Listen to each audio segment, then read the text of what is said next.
May iniimbestigahan na ang mga otoridad na posibleng sanhi ng salpukan ng pampasaherong eroplano at Black Hawk helicopters sa Amerika.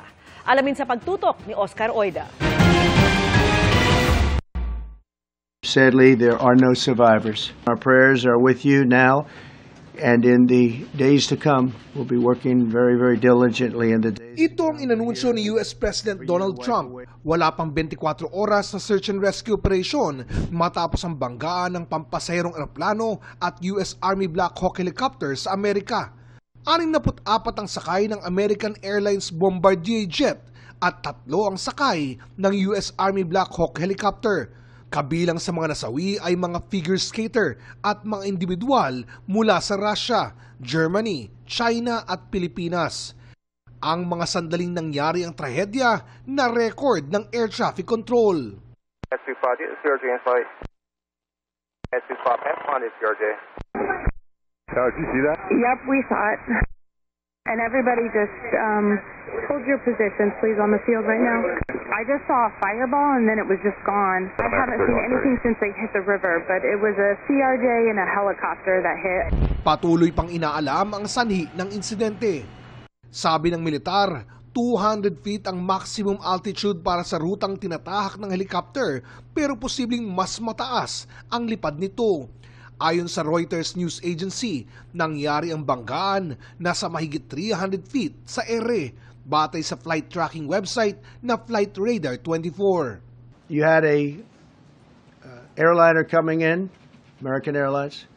He was doing everything right. He was on track. And for some reason, you had a helicopter that was at the same height, obviously when they hit, but pretty much the same height, and going at an angle that was unbelievably bad.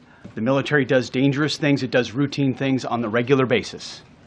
Tragically, last night, a mistake was made. And I think the president is right. There was some sort of an elevation issue. Nakuha na ang cockpit voice recorder at flight data recorder ng pampasaherong eroplano.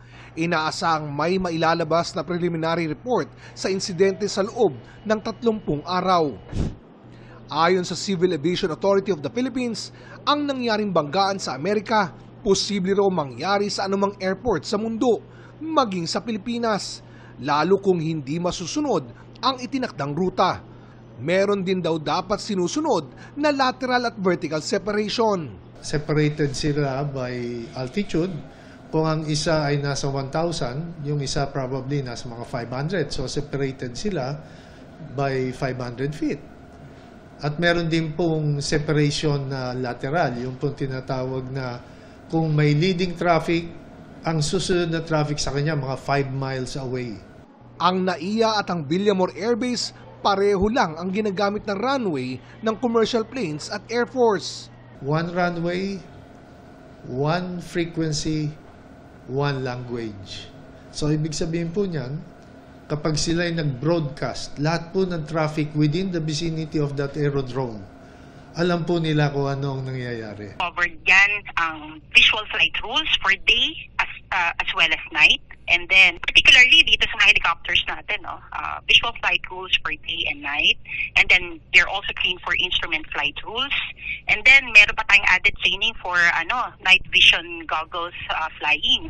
Kaya mahalaga raw na natitiyak ang mga kakayanan, hindi lang ng mga piloto, kundi maging ang mga air controllers. When it comes to technology, hindi naman po tayo behind talaga.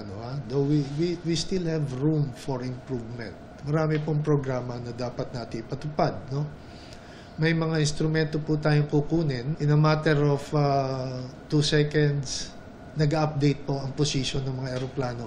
So by doing so, mas makaka-predict tayo kung ano po ang direction o kung ano ang ginagawa ng aeroplano, nagdi-deviate ba siya o na sumusunod siya sa instruction. Para sa GMA Integrated News, Oscar Oida, nakatutok 24 oras.